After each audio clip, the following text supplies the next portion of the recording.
my last days as the Cisco Kid.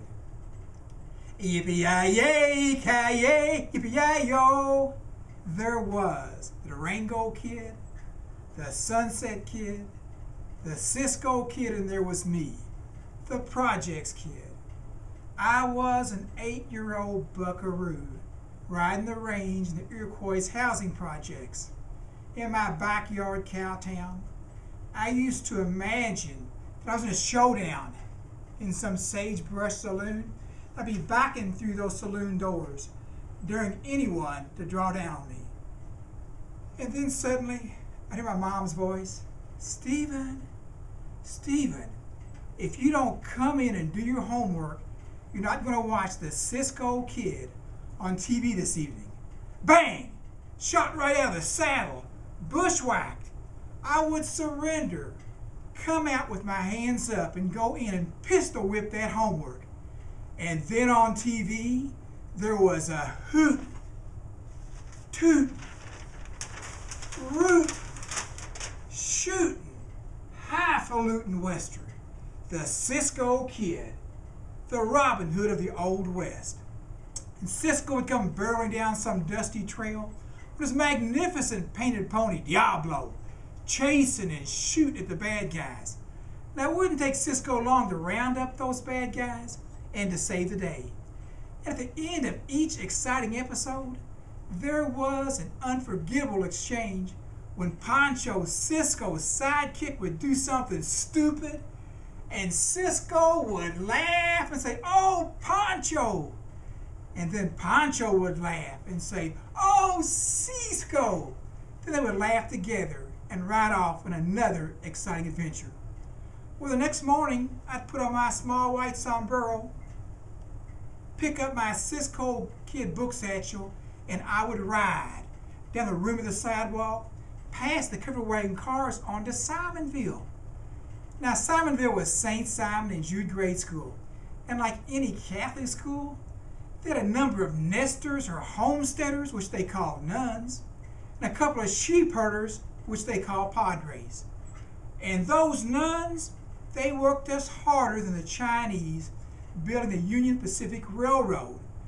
Now, back in the old days, we wore school uniforms, black bow ties, black pants, and light blue shirts.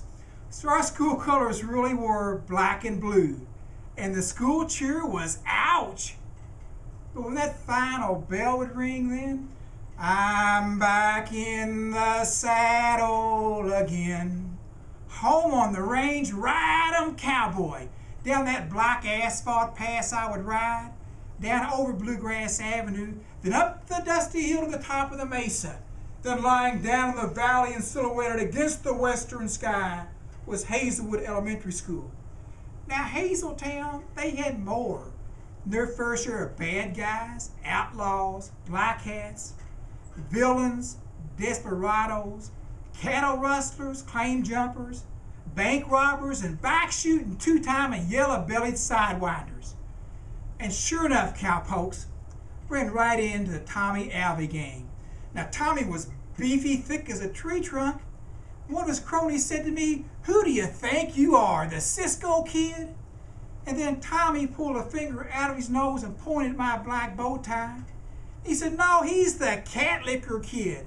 And they all laughed, and Tommy smiled just like he'd won the sweepstakes. So waiting for Ed McMahon to come by with the money. Well, I kept quiet and kept moving, and I galloped onto the home building.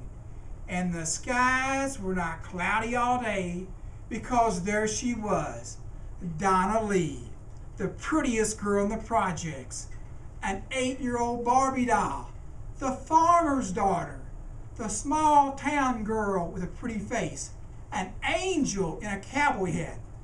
Well, I sauntered on in that bunkhouse, and I dropped off that book satchel and put on my Cisco Kid 6 guns.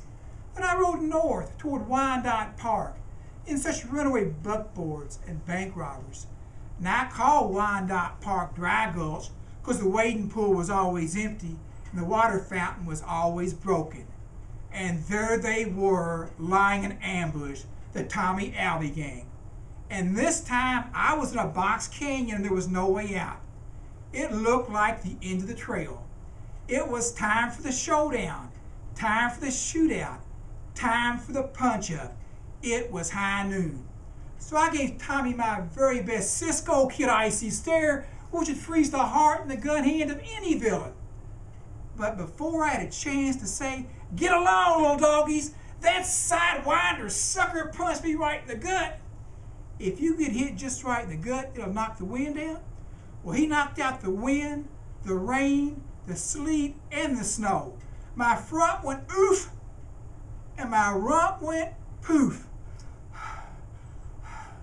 Now, out of sheer rage, I threw my Cisco Kid roundhouse right, hit him right in the eye hole, pop! I hit him hard enough to knock him all the way back up there to Boot Hill. One of his cronies later said that Roger saw stars, 3 or 4 Halley's Comets, and a good portion of the Milky Way. I was hoping to hear Tommy sing, "It's my party, but I'll cry if I want to." At that point, one of his henchmen gave me a hard shove right past Roger, and I saw my opportunity. The Cisco Kid never lost a fight, and neither was I. It was time to sound doot-doot-doot-doot-doot-doot, the retreat. Straight out of those Badlands I rode, with Tommy in hot pursuit, but on those thick legs, he was just beating a dead horse. Now I roared down Taylor Boulevard and back into the projects, and my dad, a Marine Corps veteran, said, Stephen, where are you running?" I said, "Dad, to keep 2 kids from fighting." Now it was as hard to find in Wyandotte Park the rest of that summer as a picture of the Lone Ranger with his mask off. I stayed home on the range, singing my cowboy songs. And it wasn't long before Donna Lee was making me mud pies on a regular basis. Now that summer with Donna Lee, I saw my very first Dick Clark bandstand show. And I learned to do the twist, and on the radio, we listened to that hunka burning love, Elvis Presley. I fell head over boot heels in love with Donna Lee. And by summer's end, I received my very first kiss. Oh, Pancho! Oh, Cisco! Now, last night on TV, I saw Dr. Phil. He said it takes a lot less time to psychoanalyze a man than a woman, because when it's time to regress back into a man's childhood, that men are already there. A yippee-yi-yay, ki-yay, yippee-yi-yo. I am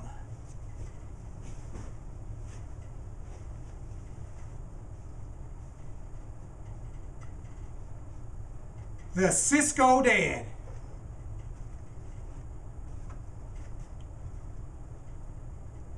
Let's ride. Happy trails. Thank you.